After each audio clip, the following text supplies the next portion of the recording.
우리 하나님의 말씀 히브리서 11장 32절 말씀 보시겠습니다.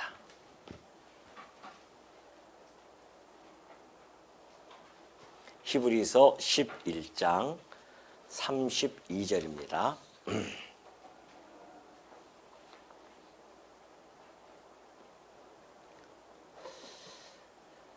내가 무슨 말을 더 하리요? 기드온, 바락, 삼손, 입다, 다윗 및 사무엘과 선지자들의 일을 말하려면 내게 시간이 부족하리로다. 그들은 믿음으로 나라들을 이기기도 하며 의를 행하기도 하며 약속을 받기도 하며 사자들의 입을 막기도 하며 불의 세력을 멸하기도 하며 칼날을 피하기도 하며 연약한 가운데서 강하게 되기도 하며 전쟁에 용감하게 되어 이방 사람들의 진을 물리치기도 하며 여자들은 자기의 죽은 자들을 부활로 받아들이기도 하며 또 어떤 이들은 더 좋은 부활을 얻고자 하여 심한 고문을 받되 구차히 풀려나기를 원하지 아니하였으며 또 어떤 이들은 조롱과 채찍질 뿐만 아니라 결박과 옥에가 치는 시련도 받았으며 돌로 치는 것과 톱으로 켜는 것과 시험과 칼로 죽임을 당하고 양과 염소의 가죽을 입고 유리하여 궁핍과 환난과 학대를 받았으니 이런 사람은 세상에 감당하지 못하느니라. 그들이 광야와 산과 동굴과 토굴에 유리하였느니라. 이 사람들은 다 믿음으로 말미암아 증거를 받았으나 약속된 것을 받지 못하였으니 이는 하나님이 우리를 위하여 더 좋은 것을 예비하셨은즉 우리가 아니면 그들로 온전함을 이루지 못하게 하려 하심이라. 히브리서 기자는요, 지금 구약 성도들의 신앙적인 특징들을 통하여서 기독교 신앙의 본질과 그리고 위대성을 지금 드러내고 있는 중입니다. 사실 구약의 역사를 살펴보면 믿음과 그 역사를 같이 했음을 우리는 확인할 수가 있습니다. 구약 역사의 역사를 우리가 면면히 살펴볼 때에 분명한 것은 믿음의 역사로서 점철되어졌다는 것을 우리는 쉽게 간파할 수가 있습니다. 왜냐하면 그 믿음의 선진들, 즉 히브리서 기자가 지금까지 언급한 그 믿음의 선진들이 바로 그 증거가 되는 것입니다. 오늘 저희들이 살펴볼 이 본문의 말씀도 마찬가지입니다. 이제 사사시대와 그리고 왕정시대 선지자들의 그 믿음의 선진들을 통하여서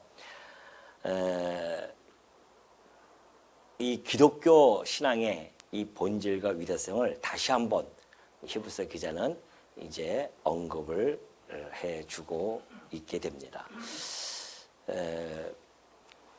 32절에 나타냈듯이 내가 무슨 말을 더 하리요? 라고 그렇게 기자가 이야기를 하죠. 우리 이 사도가 지금 이렇게 말씀을 해주는 것은 지금까지 믿음의 선진들을 예로 들었는데 그걸로 사실은 더 충분하죠. 그걸로 충분히 어필이 되었음에도 불구하고 그러나 또 그 사사시대와 왕정시대에 그리고 선지자들을 언급을 안 할 수가 없습니다. 그래서 지금 하나하나 또 이름을 지금 하나하나 언급해 가고 있죠.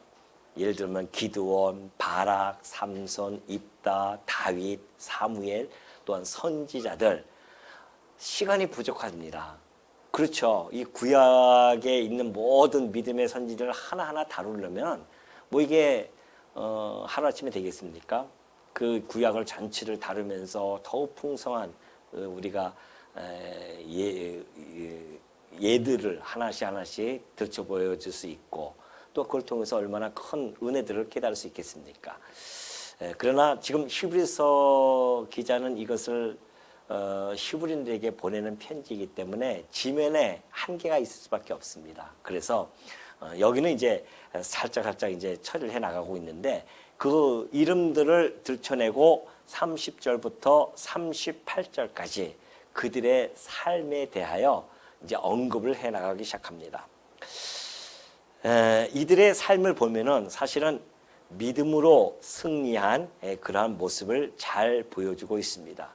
지금까지 보여줬던 그 믿음의 선진과 앞으로 보여질 그 믿음의 선진들의 모습을 보면은 그들의 그 가지고 있는 공통점 또 특징이 있습니다. 그것은 바로 믿음이라고 하는 것을, 믿음을 자기들의 삶의 어떠한 수단과 방편 혹은 행동의 매개로 삼고 그들은 살아왔다는 것입니다. 이것이 그들이 가지고 있는 공통점이 아닐 수 없죠. 33절에 보면은 이제 그런 것들이 잘 나타나 있습니다. 자, 그들은 믿음으로 나라들을 이기기도 하며 그래요. 나라를 이겼다고 하는 것은 하나님께서 이미 이스라엘 백성들에게 약속의 땅을 허락하여 주셨고 그 약속의 땅에 그들은 들어갔습니다. 그럼 그 땅을 점령하고 살아야 하는 그 이스라엘 백성이기 때문에 그 땅에서 이스라엘 백성을 대적한다고 하는 것은 곧 하나님을 대적하는 나라들이에요. 그 하나님을 대적하는 나라들을 이기는 그러한 역사가 사사기에 잘 나타나 있고 왕정시대도 잘 나타나 있습니다. 그걸 지금 하나하나 진술해 가고 있는 것이죠. 예를 들면 여러분이 잘 아시는 기드온이 있습니다. 기드온은 하나님이 명령하신 대로 소수의 정예 300명만 딱 간출입니다. 그리고 횃불과 항아리만 가지고요, 그 거대한 미디안을 무찌르게 되어지죠. 뿐만이 아닙니다. 바락은 그때 당시 가나안 왕 야빈이 있었는데 그 야빈의 군대 장관이 시스라였었습니다. 그 시스라 군대와 한판 전쟁을 벌이는데 바락은 그 시스라 군대를 완전히 몰살시켜버리죠. 또한 삼손은 어떻습니까? 삼손은 끊임없이 블레셋을 괴롭혔었습니다. 그리고 입다는 암몬을 물리쳤었고, 다윗은 여러분 너무나 잘 아시다시피 블레셋, 암몬, 모압, 그 팔레스타인 지경에 있는 나라들을 하나하나 점령해 가면서 당대 이스라엘 역사 과정 속에서 가장 융성한, 가장 번성한, 가장 강력한 다윗 그 제국을 형성함으로 말미암아 이스라엘 백성들에게 평안을 주었던 그런 시기였었습니다. 이것이 바로 지금 33절에 그들은 믿음으로 나라들을 이겼다고 하는 그 말씀 안에 잘 표현되어져 있는 것이죠. 사실 이 믿음의 선진들이 그 나라에 가나안 땅에 들어가서 정복을 해나가는 이런 모든 것들은 장차 예수 그리스도께서 이 땅에 오셔서 그 이 세상 나라를 정복해 나갈 것에 대한, 물론 신령한 의미입니다. 무기로 정복하는 것이 아니라 복음으로 하나님 나라를 확장해 갈 것에 대한 하나의 예표적인 그러한 모습들이었습니다. 그렇기 때문에 그때 당시에 믿음으로 그 나라를 이겼듯이 오늘 이 세상을 하나님 나라로 확장시키는 데 있어서 아주 결정적인 무기가 바로 믿음이라는 것이죠. 물론 바울은 우리가 이 세상에서 이겨나가며 싸움을 할 때는 필요한 것들이 전신갑주를 입어야 한다고 그렇게 명한 바가 있습니다. 전신갑주라고 하는 것은 진리로 허리띠를 띠는 것이죠. 구원의 투구를 써야 됩니다. 의의 흉배를 가슴에 붙이고 다녀야 됩니다. 뿐만이 아니라 평안의 복음의 신발을 신어야 되고요. 손에는 말씀의 검을 들고 있어야 됩니다. 그리고 또 하나가 바로 믿음의 방패입니다. 이런 하나님의 전신 갑주를 입지 않고서는 이 땅에 하나님 나라를 확장시킬 수가 없습니다. 오늘 여기서 나오는 부분은 믿음의 방패죠. 이 믿음이 하나님 나라를 확장시키는 데 있어서 매우 필수 불가결한 그러한 요소가 아닐 수 없음을 잘 보여주고 있습니다. 사실 성도가 정복할 나라는 이 세상에 딱 두 나라가 있습니다. 하나는 죄악된 우리의 육신을 우리가 정복해 나가야 되고요. 또 하나는 세상 나라, 이 세상에 하나님 나라로 복음을 가지고 확장시켜 나가는 일, 이 두 가지가 바로 우리가 정복할 그러한 나라들인데요. 이 나라를 믿음이 아니고서는 이길 수 없음을 일찍이 사도 요한이 이렇게 전한 바가 있습니다. 그것이 요한일서 5장 4절의 말씀입니다. 무릇 하나님께로부터 난 자마다 세상을 이기느니라. 세상을 이기는 승리는 이것이니 우리의 믿음이니라. 하나님께로부터 난 자는 바로 누구입니까? 여러분과 저 아니겠습니까? 성도입니다. 이 성도는 반드시 세상을 이길 수밖에 없습니다. 왜냐하면 우리 주님께서 하신 약속이기 때문에 그래요. 음부의, 세상의 가장 커다란 권세는 음부의 권세입니다. 죽음의 권세예요. 사망의 권세입니다. 그 사망의 권세에서 이 땅에 지금까지 이긴 자는 아무도 없었어요. 오로지 예수 그리스도 외에는 없었습니다. 이미 그분은 이 세상을, 음부의 권세를 이기신 분입니다. 그렇기 때문에 그를 믿는 믿음으로 우리는 이 세상을 이길 수 있다는 것이죠. 이것이 바로 믿음을 가지고 이길 수 있는 믿음의 이 무기가 얼마나 강력한 힘을 발휘하는지를 잘 보여주고 있습니다. 또 의를 위하여 33절 그 보면 그죠? 의를 행하기도 하며 그래요. 자, 사무엘하 8장 15절에 보면 그래요. 다윗이 온 이스라엘을 다스려 다윗이 모든 백성에게 공의와 정의를 행합니다. 사무엘상 12장 4절 보니까 그들이 이르되 당신이, 여기서 당신은 사무엘입니다. 당신이 우리를 속이지 아니하였고 압제하지 아니하였고 누구의 손에서든지 아무것도 빼앗은 것이 없나이다. 그렇게 하니라 그렇게 하죠. 그러니까 다윗도 그렇고 사무엘도 그렇고 그들이 믿음으로 정의를 행하게 되어지는데, 물론 그렇다고 해서 그들이 개인적인 허물이 없었다는 뜻은 결코 아닙니다. 그들이 얼마나 많은 허물이 있었습니까? 지금 이 의를 행한다고 하는 것은 하나님의 말씀을 받고 그 율법에 따라서 그 나라를 다스렸던 지도자로서의 그런 모습을 잘 보여주고 있는 것이죠. 이것이 바로 믿음을 가지고 살았던 사람들의 특징들이라고 지금 히브리서 기자는 하나하나 언급해주고 있는 것입니다. 또 하나는 약속을 받기도 하며 그래요. 믿음의 선진들이 약속을 개개인으로 많이 받았죠. 그 중에 특별히 다윗을 저는 꼽고 싶습니다. 왜? 다윗은 하나님으로부터 약속을, 어마어마한 약속을 받죠. 하나님께서 나단 선지를 통하여 주신 약속이 있었습니다. 그 약속은 너의 나라를 견고하게 세워줄 것이며 네 이름을 존귀케 해줄 것이고 뿐만이 아니라 네 왕위를 영원토록 세워주겠다 했던 그 하나님의 약속이 다윗에게 주어진 바가 있습니다. 물론 이것은 장차 오실 예수 그리스도를 통하여 완벽하게 이루어지죠. 이러한 약속들을 받았다는 겁니다. 또 하나는 사자들의 입을 막기도 하며, 이건 뭐 여러분이 잘 아시는 내용 아닙니까?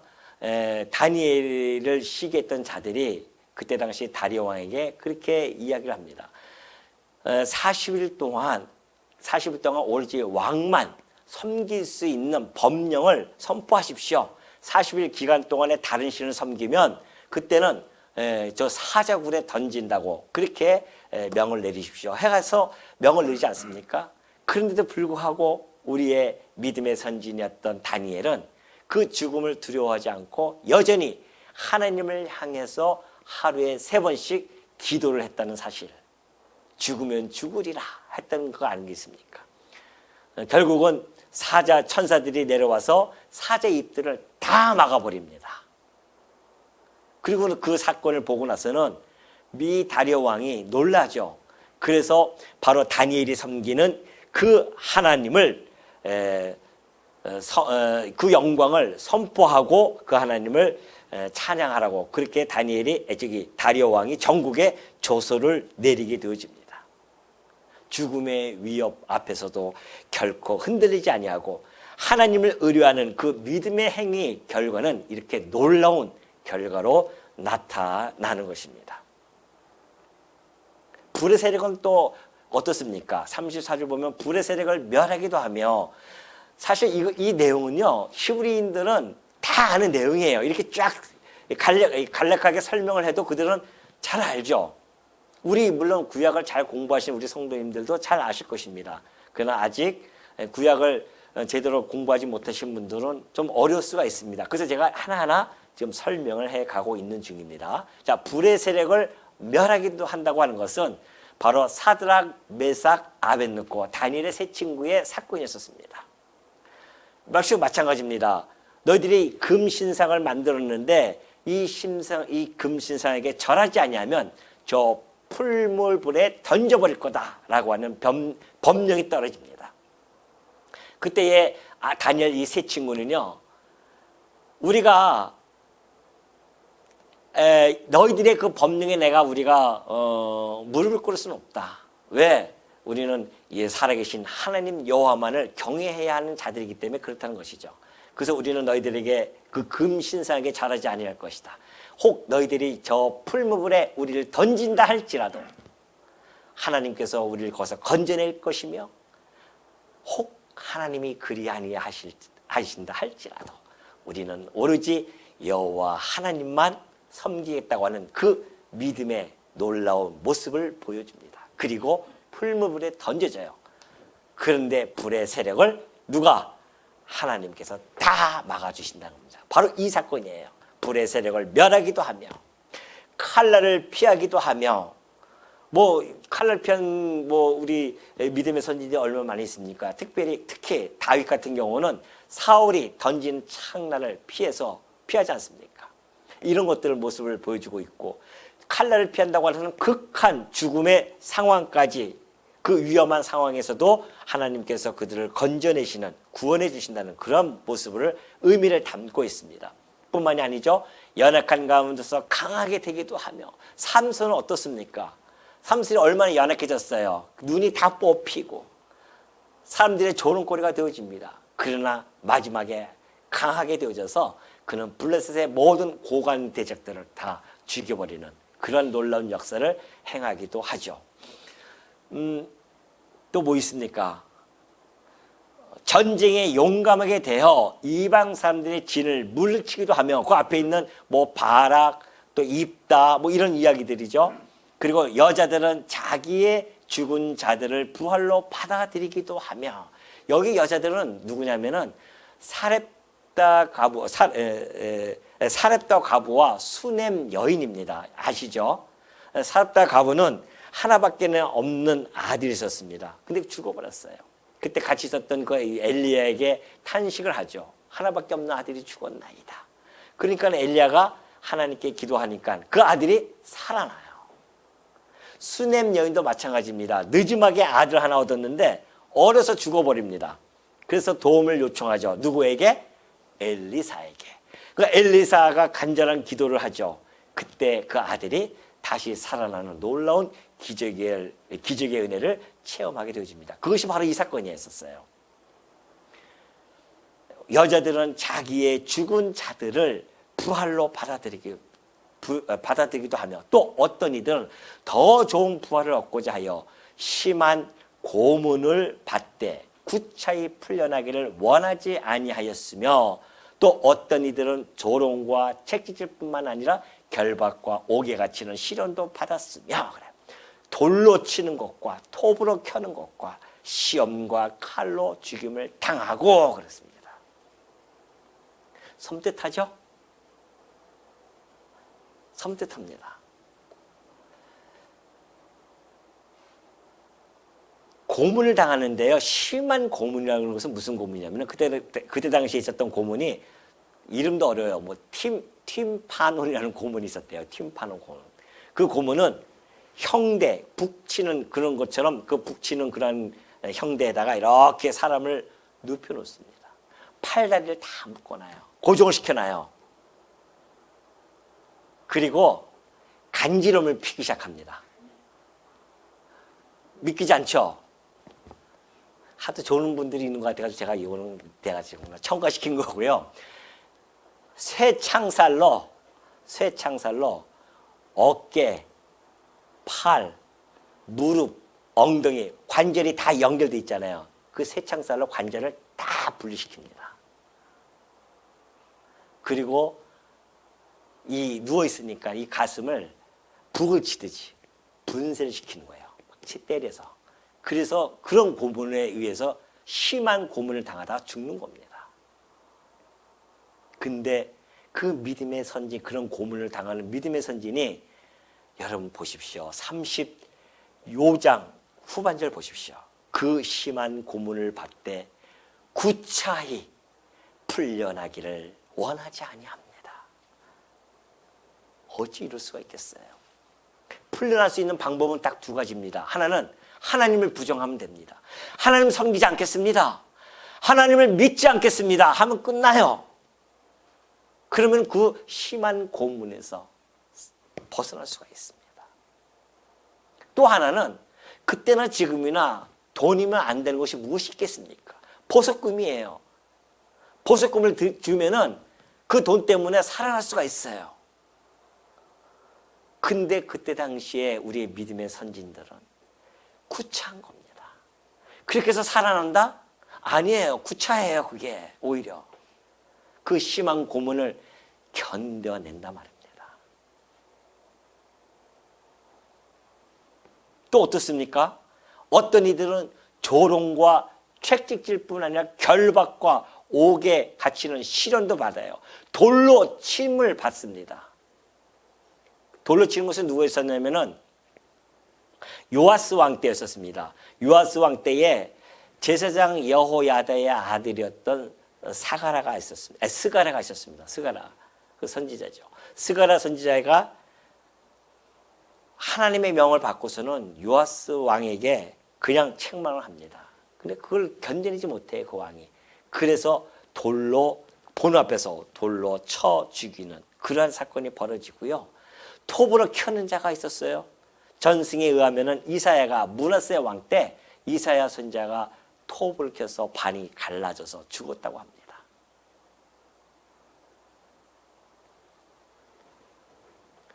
도대체 그들은 이런 죽음 앞에서 조금도 흔들리지 아니하고 어떻게 그렇게 그들은 견딜 수 있었을까요? 저도 들은 얘기지만은 들은지 제가 책에 받은 자튼 보니까는 그 나치의 고문을 당했던 어떤 유대인이 한 얘기가 있습니다. 고문을 받을 때에 정말 그 고문이라고 하는 것은 인격 말살의 경험을 통하여서 절망을 느끼게 한다고 합니다. 인격이 말살되는 거 아닙니까? 고문을 당하는 것이. 그래서 타인의 의지에 의해서 내 의지가 꺾이는 것이 바로 고문입니다. 그것처럼 좌절스러운 게 없다는 거죠. 내가 신념을 가지고 있는 것, 그 신념이 고문에 의해서 꺾이는 경우가 얼마나 많이 있습니까? 우리의 근현대사 속에서도 얼마나 많이 있어요. 과거에 그 우리 민주화 운동을 하셨던 우리 믿음의 선배가 아니죠. 민주화 운동을 했던 우리의 선배들, 그들이 당했던 고문들, 그들은 신념을 버리지 않고 그 고문을 당해서 결국은 몸이 상해서 나와서 죽기도 하고요. 그 자리에서 이름도 없이 소문도 없이 죽어버리고 버려진 그런 일들도 비일비재 있었습니다. 아니 신념을 그 자기가 가지고 있는 그 신념 그것을 버리지 못하고 그 고문을 견디는 자들도 있을지언데 항차 우리가 우리의 믿음 예수 그리스도를 믿는 그 믿음을 어떻게 우리가 버릴 수 있겠냐 말이죠. 극형을 당면해서라도 조금도 흔들리지 않고 그 모든 것을 견뎌낼 수 있었던 그 원인, 힘은 무엇일까요? 그것을 몇 절입니까? 바로 5절의 후반절에 잘 나타나 있죠.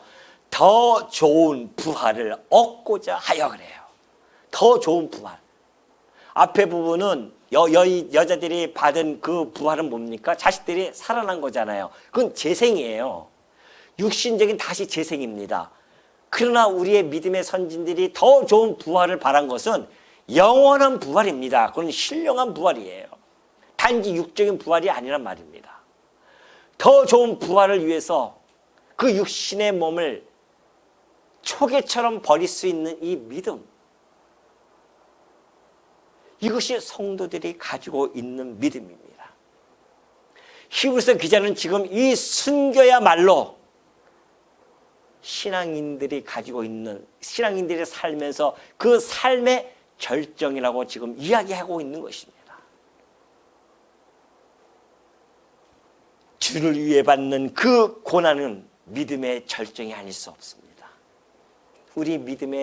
우리가 믿고 지금 살아가고 있지 않습니까? 우리 믿음의 생활을 하고 있어요. 그 믿음의 생활의 절정이 고문과 순교 아닙니까?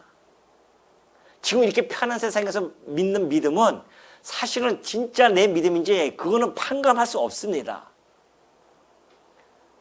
연단 속에서 다져지는 그 믿음이야말로 진정한 믿음입니다.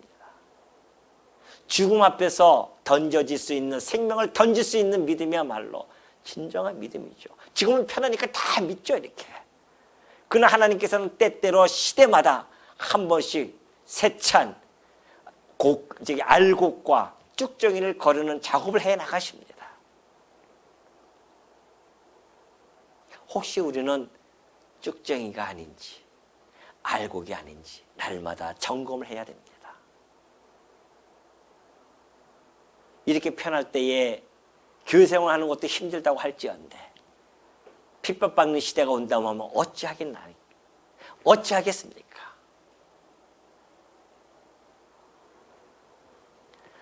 우리 예수님도 결코 이 세상에서 편하고 순탄한 그 길을 주시겠다고 하는 허울 좋은 약속으로 우리를 속이시지 아니하셨습니다. 내가 너희들이 세상에서 환난을 받으나 담대하라고 그렇게 전하셨지. 너희가 나를 믿으면 이 땅에서 잘 먹고 잘 살고 건강해지고 축복받고 그렇게 살 것이라고 주님은 결코 그렇게 거짓 복음을 저희들에게 전하지 않았습니다.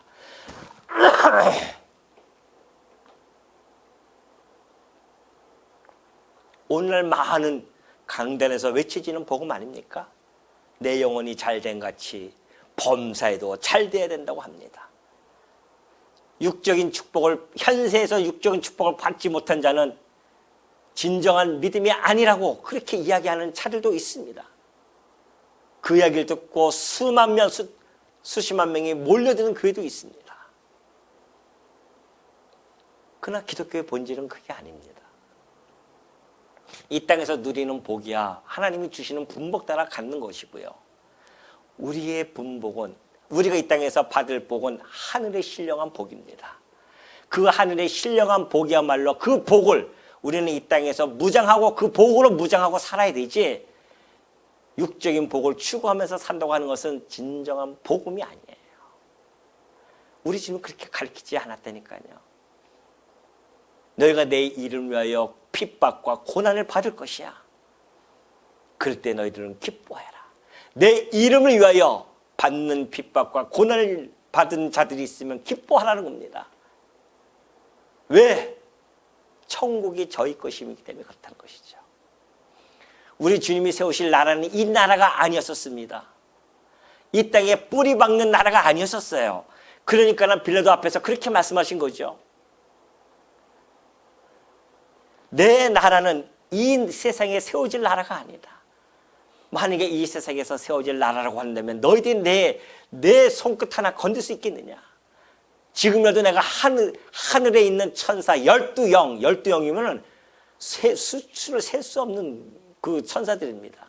내가 동원해서 너희들 다 물리치고 이 땅에 하나님 나라를 세우죠. 왜 못 세우겠습니까? 그러나 주께서 세우시는 나라는 썩고 쇠하고 없어질 이 나라가 아니라는 겁니다.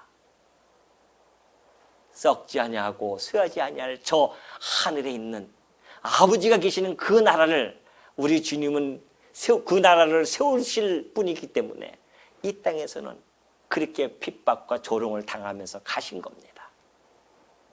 왜? 이 세상은 하나님, 예수 그리스도께서 세우실 그 나라와는 정반대의 나라이기 때문에 그 나라를 대적할 수밖에 없는 이 세상입니다. 그러니 이 세상에 지금 남아있는 우리들은 당연히 그 머리 대신 그리스도께서 받으신 고난을, 그 남은 고난을 우리가 어떻게 받지 않을 수 있겠냐 말이죠. 우리가 가진 이 신앙은 그런 신앙입니다.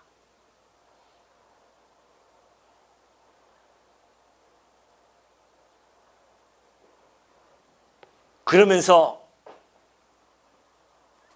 37절에 보면 그러죠. 시험과 칼로 죽임을 당하고 얌과 염소의 가죽을 입고 유리하여 궁핍과 환난과 학대를 받았으니 이런 사람은 세상에 감당하지 못하느니라. 그들이 광야와 산과 동굴과 토굴에 유리하였느니라. 다 유리하면서 동굴에서 살기도 하고 토굴에서 살기도 하고 광야에서 살기도 하며 산과 이런 데서 살았어요. 궁핍과 환난과 학대를 받으면서. 왜 우리의 믿음의 선진들이라고 좋은 집에서 떵떵거리면서 좋은 밥 먹고 살고 싶은 마음이 왜 없겠습니까?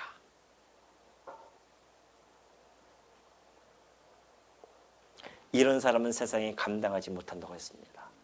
이런 사람이 세상을 감당하지 못한다는 이야기는 저는 이 표현도 너무 좋습니다. 그러나 원문에 보면은 사실은 이 표현이 아닙니다.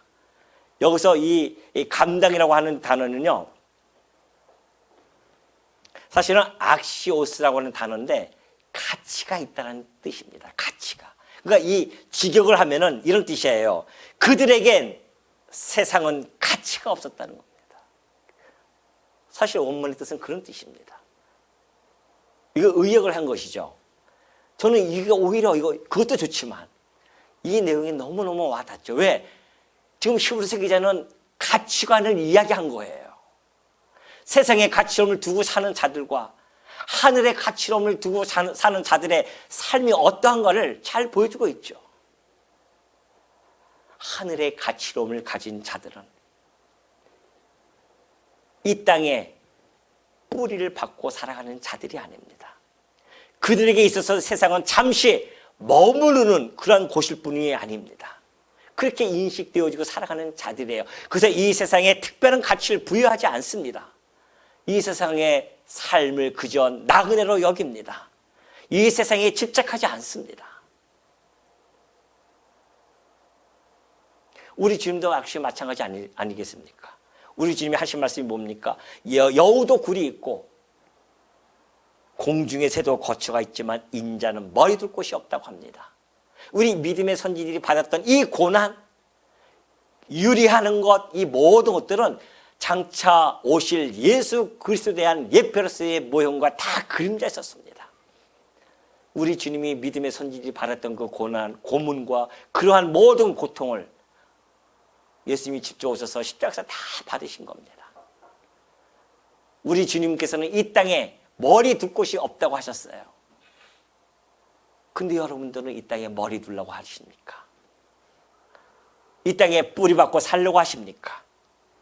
이 세상에 털을 닦고 뿌리를 깊게 내리고 싶으십니까? 아니에요.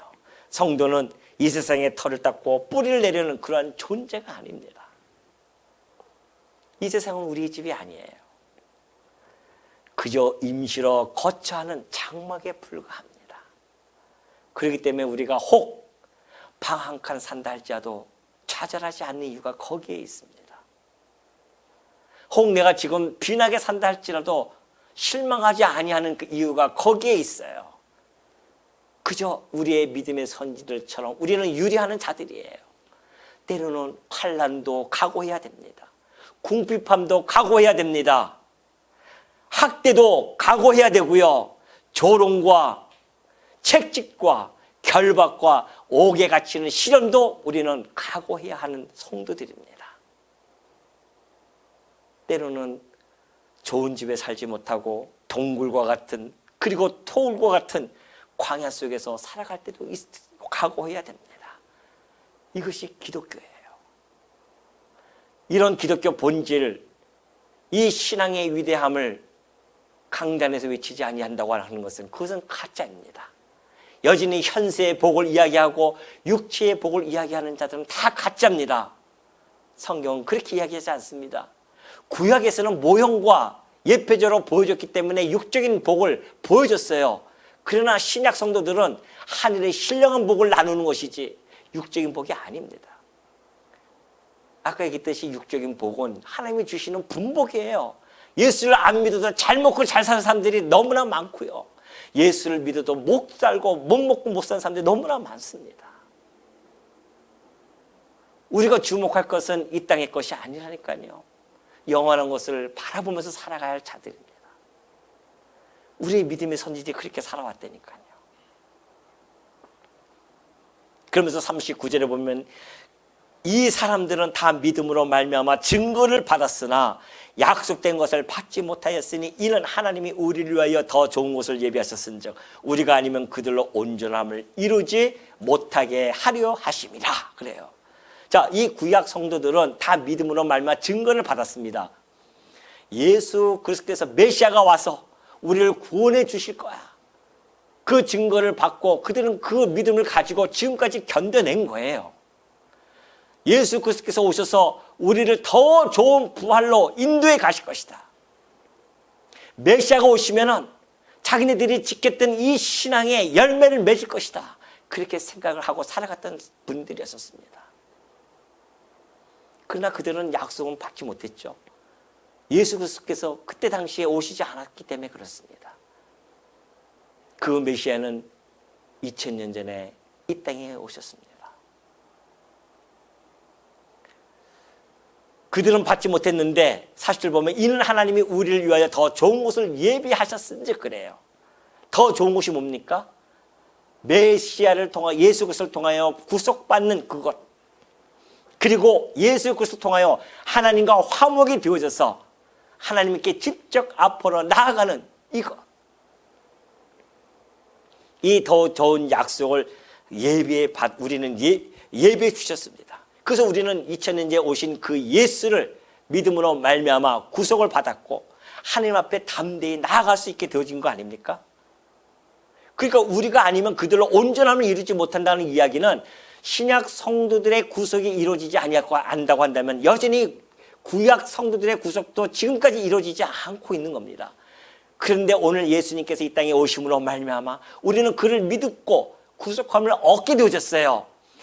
그로 말미암아 구약 성도들도 비로소 온전하게 되어진 것입니다. 그들의 믿음이 온전하게 되어졌어요. 그들이 구속이 온전하게 되어졌다니까요.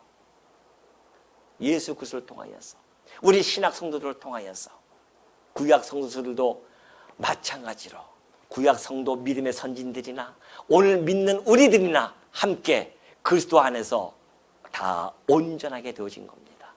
예수님께서 십자가에서 죽으시면서 하신 말씀이 뭐예요? 다 이루었도다. 그 다 이루었다는 곧 구약의 백성들, 신약의 백성들 다 그리스도 안에서 하나가 되어지는, 구속함을 잊게 되어지는 그 놀라운 사건이 바로 십자가 사건이었기 때문에 다 이루신 겁니다.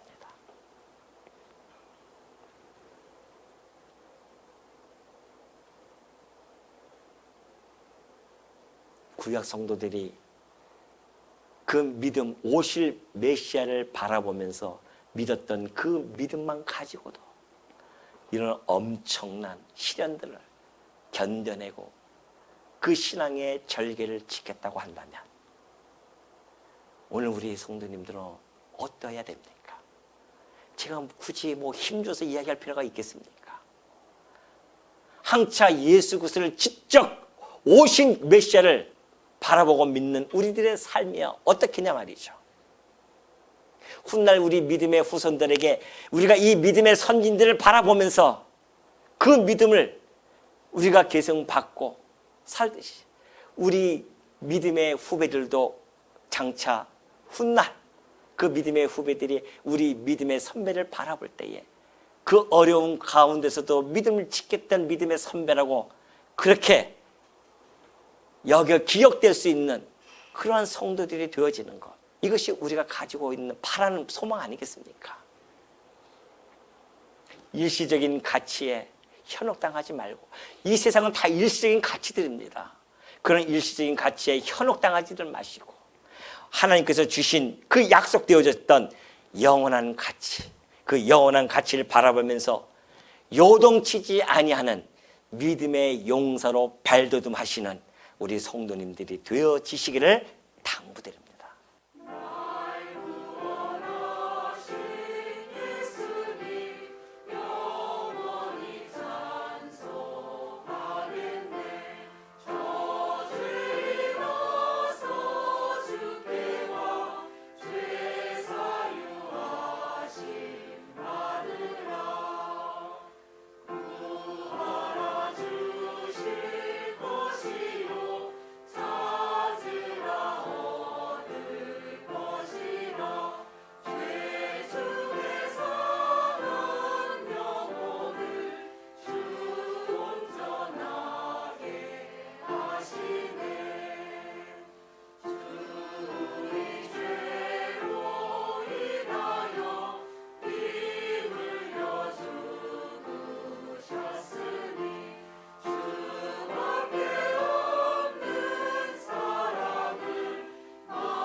마시